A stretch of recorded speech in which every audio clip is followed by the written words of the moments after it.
स्त्रीशक्तीचा गौरव आणि समाजातील कर्तृत्ववान महिलांना योग्य व्यासपीठ देण्याच्या उद्देशाने रीत चॅरिटेबल ट्रस्टतर्फे रीत स्त्रीशक्तीचा गौरव सन्मान सोहळा मोठ्या उत्साहात आणि दिमाखात पार पडला। विविध क्षेत्रात उल्लेखनीय कार्य करून समाजात प्रेरणादायी ठरलेल्या कर्तृत्ववान महिलांचा या सोहळ्यामध्ये सन्मान करण्यात आला। या कार्यक्रमात सिने अभिनेत्री महिमा चौधरी, ठाणे महापालिकेच्या महापौर शर्मिला रोहित पिंपळकर, वरिष्ठ पोलीस निरीक्षक मंजुषा भोगळ, मुंबई अग्निशमन दलाच्या अधिकारी सुनीता खोत, स्त्रीरोग तज्ज्ञ सल्लागार डॉक्टर स्वाती डोंगरे, सुप्रसिद्ध अभिनेत्री स्मिता देशपांडे यांसह विविध क्षेत्रात उल्लेखनीय काम करणाऱ्या महिलांना रीत सन्मान देऊन गौरवण्यात आले। या सोहळ्याला प्रमुख पाहुणे म्हणून सुप्रसिद्ध अभिनेते नावेद जाफरी यांनी उपस्थित राहून कार्यक्रमाची शोभा वाढवली। त्यांच्या उपस्थितीमुळे कार्यक्रमाला विशेष आकर्षण लाभले आणि उपस्थितांमध्ये उत्साहाचं वातावरण निर्माण झालं। सन्मानित महिलांनी आपल्या जिद्द, कष्ट, समर्पणाच्या बळावरती समाजात वेगळी ओळख निर्माण केली असून त्यांच्या कार्यामुळे अनेक महिलांना प्रेरणा मिळत आहे।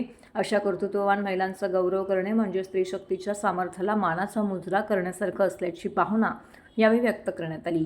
रीत चॅरिटेबल ट्रस्टच्या संस्थापक रेवा समेळ व रवींद्र समेळ यांच्या हस्ते मान्यवरांचा सन्मान करण्यात आला। आपल्या मनोगतात त्यांनी सांगितलं की समाजातील महिलांचं योगदान अत्यंत मोलाचं असून त्यांच्या कर्तृत्वाला योग्य सन्मान मिळावा या उपक्रमामागील हा मुख्य हेतू आहे। नमस्कार, मी रेवा रवींद्र समेळ।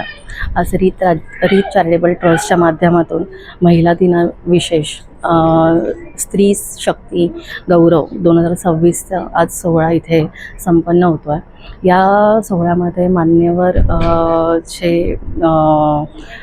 कलाकार असतील, शिक्षक असतील, डॉक्टर असतील, वकील असतील, नामवंत सगळ्यांचा इथे सन्मान आज करण्यात आला। स्त्री ही चूलमूल न राहता आज पुरुषाच्या बरोबर खांदा देऊन काम करते आणि प्रत्येक स्त्रीचा सन्मान होणं तितकंच गरजेचं आहे। त्यासाठी रीत प्रत्येक वेळी तत्पर असते। रीत सामाजिक उपक्रम सातत्याने राबवत असतं। गेली 15 वर्ष रीतची ही वाटचाल सुरू आहे आणि रीतच्या माध्यमातून नाविन्यपूर्ण उपक्रम राबवले जातात।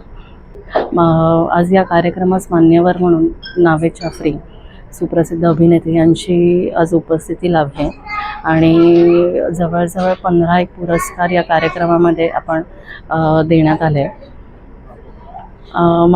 आपल्या कार्यक्रमाला माननीय ठाणे महापौर यांचंही योगदान लाभलं। त्यांनाही या कार्यक्रमामध्ये सन्मानित करण्यात आलं आणि कारण एका ठाण्याचं जे काही प्रथम नागरिक त्यांना मानलं जातं आणि त्यानुसार त्यांचाही मान खूप महत्त्वाचा आहे।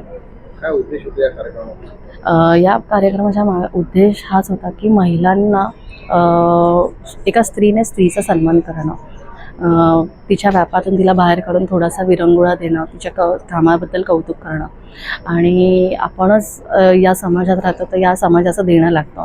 त्याच्यामुळे या कार्यक्रमाचं आम्ही आयोजन केलं।